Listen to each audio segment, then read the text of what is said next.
Moi, tervetuloa tämänkertaiseen auton esittelyvideoon. Mulla on kunnia esitellä futuristisuutta vuodelta 2006 Honda Civic 5D 1.8i.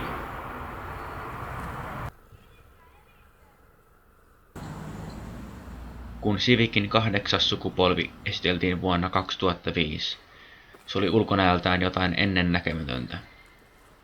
Honda otti muotoilullaan aimoharppauksen kohti tulevaisuutta. 80- ja 90-luku oltiin vain haaveiltu jostain tällaisesta. Varmaa oli, että tämä ei jättänyt ketään kylmäksi. Nykyään Civic on jo tuttu ilmestys niin vauvalle kuin vaarille. Lähes kaikissa Hondan uusissa malleissa on Civicin muotoilullista DNAta. Oliko Honda tälläkin kertaa edellä aikaa, nyt perusauton muodossa?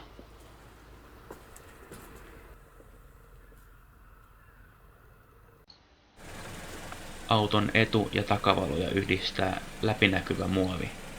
Nämä ovat luomassa futuristista ulkonäköä yhdessä auton muiden profiilien kanssa.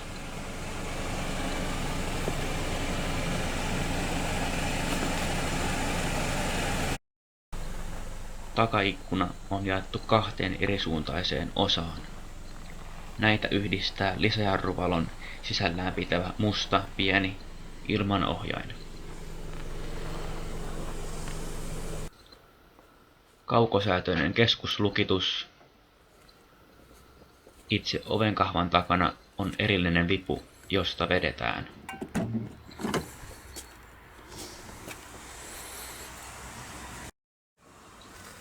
Auton futuristisuus jatkuu sisällä, joskin ulkopuolinen kulmikkuus on vaihtunut pyöreämpiin linjoihin.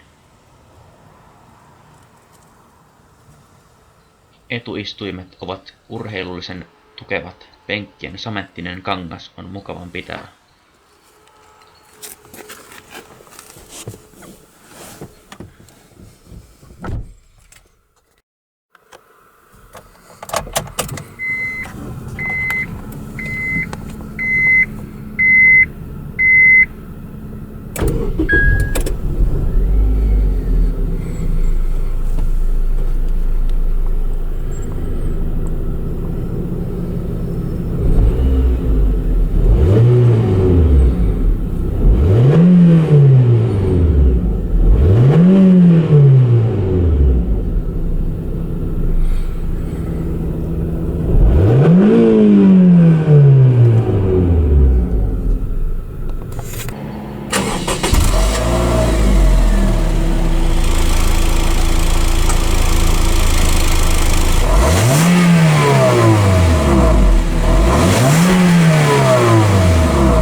Moottori on nelisylinterinen rivimoottori, iskutilavuus 1,8 litraa, tehon ollessa 140 hevosvoimaa. Vääntömomenttia on 174 Nm. Voiman siirto. 6-vaihteinen synkronoitu vaihteisto etupyöräpedolla.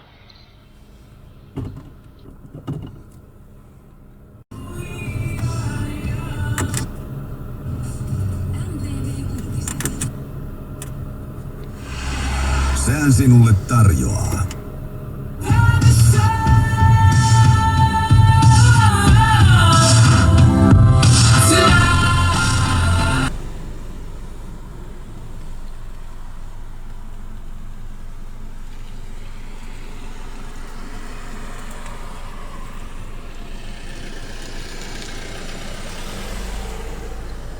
Kuusitoistuumaiset kitkarenkaat peltivanteilla ja Hondan alkuperäiset pölykapselit.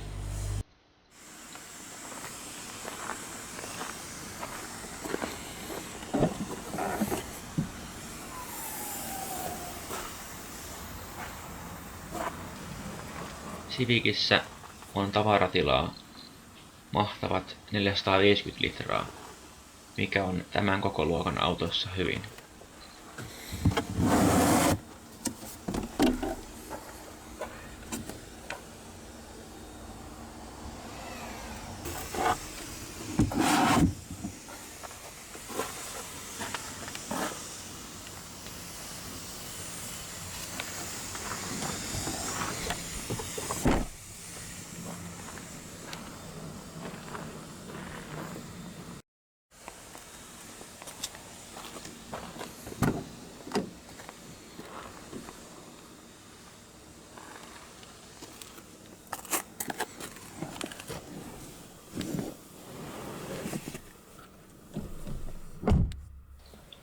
Vaikka auton sivuprofiili on kulmikas, takana matkustaville on runsaasti tilaa, joka suuntaan.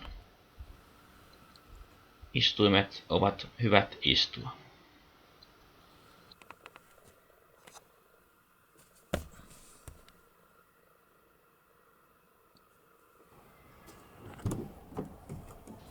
Suunnittelussa on otettu huomioon takapenkkien monikäyttö, ja bensatankki on sijoitettu etuistuimien alapuolelle.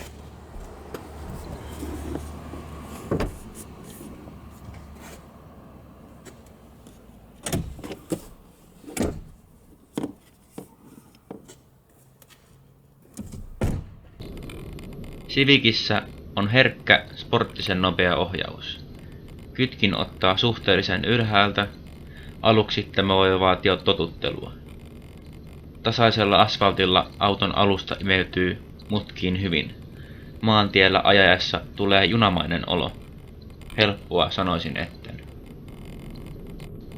Näkymä ulos on muuten hyvällä tasolla, lukuun ottamatta risteyksissä loivien A-pilareiden peittämää aluetta.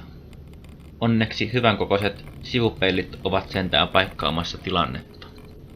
Moottori reagoi kaasuun ripeästi. Halutessasi kierrokset ovat silmänräpäyksessä 5 tunnissa.